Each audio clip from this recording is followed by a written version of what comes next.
Salah satu tantangan timnas Indonesia untuk lolos ke Piala Dunia bukanlah lawan kuat Arab Saudi ataupun Irak. Faktor perangkat pertandingan, terutama kepemimpinan wasit, justru yang kini paling dikhawatirkan. Kita akan membahasnya bersama dengan Koordinator Garuda Arab Saudi Wilayah Jeddah, Yan Simbolon. Dan nanti akan bergabung bersama kami ada manajer timnas Indonesia, Sumarji. Saya ke Bung Yans dulu. Bung Yans, selamat sore waktu Jeddah.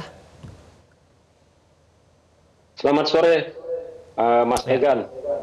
Ya, Bung Yans, salah satu yang dikhawatirkan adalah mengenai kepemimpinan wasit. Karena wasit yang akan memimpin itu asalnya dari Kuwait. Berada di wilayah yang sama dengan Arab Saudi. Apakah ini juga menjadi kekhawatiran dari fans kita di sana, Bung Yans? Ya, saya rasa ini sudah menjadi pembicaraan kita dalam beberapa pekan terakhir. Dan bahkan saya baca di berita juga bahwa Ketua PSSI Pak Erick Thohir juga sudah melayangkan surat kepada AFC.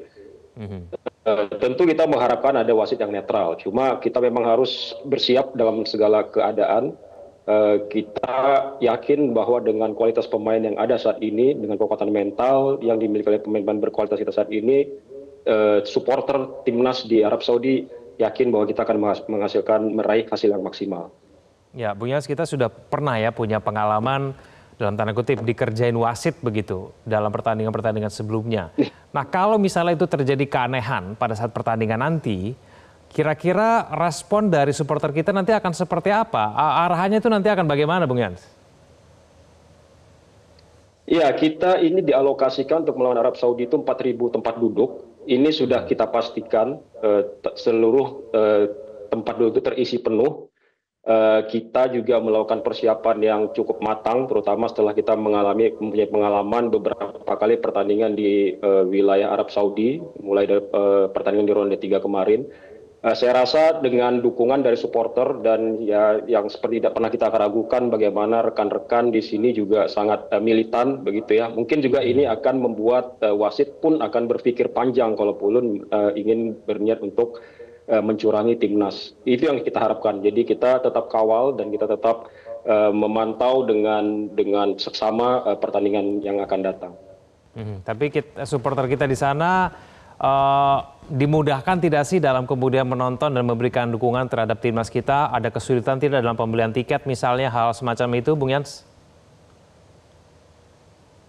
Kesulitan pembelian tiket tidak ada, Mas Egan, tapi memang jatah kita memang cukup relatif sedikit begitu ya. 4.000 dari kapasitas stadion yang 60.000 mungkin kurang dari 10%. Tapi saya rasa jumlah itu cukup untuk membuat stadion di King Abdul Aziz, Stadion Jeddah itu dimerahkan dengan semangat dan gelora dari supporter timnas Indonesia di Jeddah. Bung Yans, dari sisi pemain yang dipanggil begitu ya, kemudian yang sudah tiba di sana, kita tahu Emil Audero ini absen karena cedera. Kira-kira ada kekhawatiran tidak sih dari supporter kita di sana, kira-kira akan menampilkan pemain terbaik atau tidak, lalu kemudian susunan pemainnya bagaimana? Ini menjadi diskusi juga tidak sih dengan kawan-kawan kita di sana? Iya betul Mas Ega, jadi disayangkan juga ya karena di latihan terakhirnya Emil cedera dan ternyata kemarin dari Patrick Kluivert dikabarkan bahwa tidak bisa hadir, tidak bisa datang ke Jeddah, harus stay di Italia untuk pemulihan.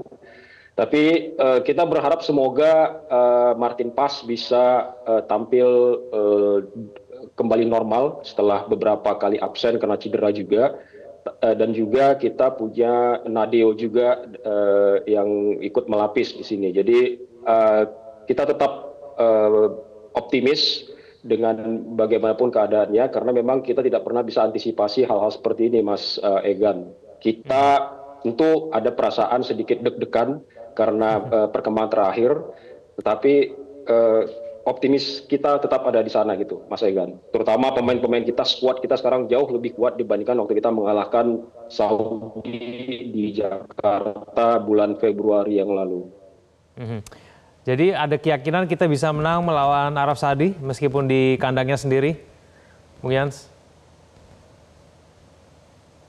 Yakin Mas, kita di sini yakin bahwa timnas Indonesia, terutama kita melihat dalam laga uji coba terakhir ya, 2 pertandingan uji coba terakhir melawan Taiwan dan juga melawan Lebanon, kita melihat bahwa pemain-pemain itu sudah mulai menemukan bentuk permainan yang mereka sudah kompak, kemudian juga titik-titik tertentu itu udah mulai Patrick Kluivert sebenarnya udah bisa menentukan pemain-pemain kunci yang bisa diandalkan, dan semangat pemain-pemain ini yang apalagi ini ronde terakhir di mana tentu semua pemain berambisi untuk tidak memperpanjang lagi proses kualifikasi. Kalau bisa kita dapatkan tiket Piala Dunia di ronde keempat ini, kenapa kita harus menunggu ke ronde berikutnya? Saya lihat semangat itu ada di para pemain. Kemarin beberapa pemain yang tiba di Jeddah juga disambut oleh teman-teman Garuda Saudi. Kita merasakan optimisme dan keyakinan dari pemain-pemain untuk mendapatkan hasil terbaik di laga periode ke ronde keempat ini, Mas Egan. Baik, kita akan nantikan terus informasi-informasi dari teman-teman Garuda di sana, dan kita harapkan semoga persiapannya lancar sampai pertandingan nanti. Bung Yans, terima kasih sudah bergabung sama kami di Prime Time News. Selamat sore waktu Jeddah. Jelajahi cara baru mendapatkan informasi. Download Metro TV Extend sekarang.